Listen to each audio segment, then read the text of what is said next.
Turning to our politics lead, in just 2 weeks, the president's third Supreme Court nominee, Amy Coney Barrett, will begin confirmation hearings. Some Senate Democrats are taking a page from Republicans back in 2016, refusing to meet with Trump's nominee, including Senate Minority Leader Chuck Schumer. Joining me now is Republican Senator Mike Braun from Indiana. Senator, thanks for joining us. We appreciate it. I want to go to what Joe Biden said, this appeal to Republican senators over the confirmation of Barrett, saying it would be a, quote, betrayal of the single quality America is born and built on, the people decide. By holding hearings so close to the election, are you taking that right away, Senator? But I tell you what, my take on this is that it's happened historically several times where in an election year you've had a vacancy. And I think if the shoe were on the other foot, they would be doing it at the same speed and probably wouldn't have anybody wavering in their rank and file. So I think the important thing for us is that we get a great candidate across the finish line. And I know there are reservations about what might happen if she gets on the bench. And I'm willing to talk about any of those eventualities because I think when you bring her a record that is stellar. Really quick, before we get to her record, Senator Braun, before we get to that, I just want to hone in a little bit more on this because you said if the shoe were on the other foot. So if it was reverse, if like it was in 2016, what would you be saying? I mean, would you be making the opposite argument that you're making right now? You have to have both shoes on the feet in the sense that that wasn't a situation where the president and the Senate were under the same party. When I referred to it historically, when that was the case, it always moved through. Timing was a little different back years ago, but I think if these same circumstances were in place, you'd see the same thing happening. I think what you need to do is if you've got a valid argument, why she wouldn't be a great But Supreme the big Court argument justice. back then in 2016. That's what we got the hearings for. And I covered it at length. The big argument was, hey, you've got to let the people weigh in. The election, this is an election year. This is an opportunity for the people to weigh in. And now where the Republicans are rushing this confirmation of Amy Coney Barrett, the Senate Majority Whip Dick Durbin was asked if Barrett should recuse herself from any election-related cases. Here's what he said. I certainly wish she would. It would really help matters. This president has been outspoken and outrageous. To think that he would not accept the verdict of the election and that he would make it clear that he's filling this vacancy in the Supreme Court to make sure it tips his way if there's any election contest. So if she gets confirmed, would you support Barrett recusing herself on those issues?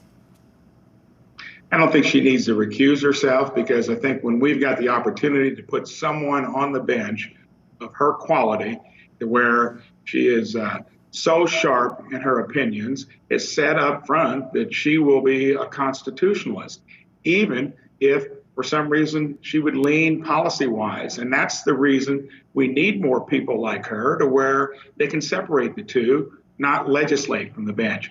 Regardless, it's going to move through. I think that you're going to have the same attempt to maybe derail like you saw back in the Kavanaugh hearings. That was only 2 years ago. I remember vividly when it got to the decibel level, as caustic as it was. And it was a real, I think, boost for my winning and Josh Hawley's in Missouri. And I think the fact that we control the presidency, have the Senate, it'd be dereliction of duty if we didn't do it. And I can guarantee you the other side would be doing it, and we'd probably be making the same arguments otherwise. But isn't that what people outside of Washington, out of the Beltway, they just can't stand the politics and the hypocrisy of it? Isn't this the exact thing that people in your state just are fed up with?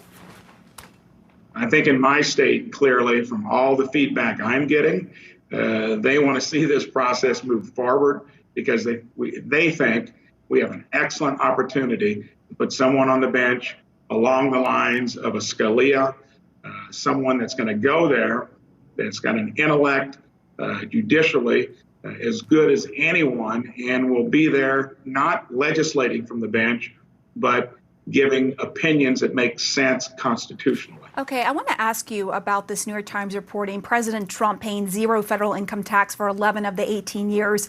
In 2016 and 2017, he paid just $750 each year. What do you say to those Americans who are outraged over this? And as a businessman yourself before getting into politics, have you used the tax code the same way the president has, as laid out in this article? Well, when it comes to anybody's tax return, I think the president, now that it's out, will have to explain it accordingly. I know, as being a business owner over the years, there were many years building a business where you didn't have much income. In fact, in my journey of 37 years being the CEO of the company I started, hardly ever did we have income that would be measurable until later on. And I think everyone's return is different. If you've got a business that's got a lot of depreciation, non-cash expenses, it sometimes can end up that way. That'll be for the president to explain. I think when I look as a business owner, and I can say this unequivocally, what happened with tax policy back in 2017 has driven the economy to be the best one that we've had in my 37 years. I'll be more focused on that. The president will talk about his own return. And there is the question of the president, and then if this is just something in the tax law that should be addressed when you have the average American paying more than $12,000 in taxes in 2017, then you find out the president paid only $750. I want to ask you, just given all of the rhetoric around the election and the integrity over the election, will you commit that you will accept the certified results of this election over the president's words if the outcome is not in his favor? I will accept the results of the election. I don't think that's going to be an issue, even though I think it's going to be a really close election.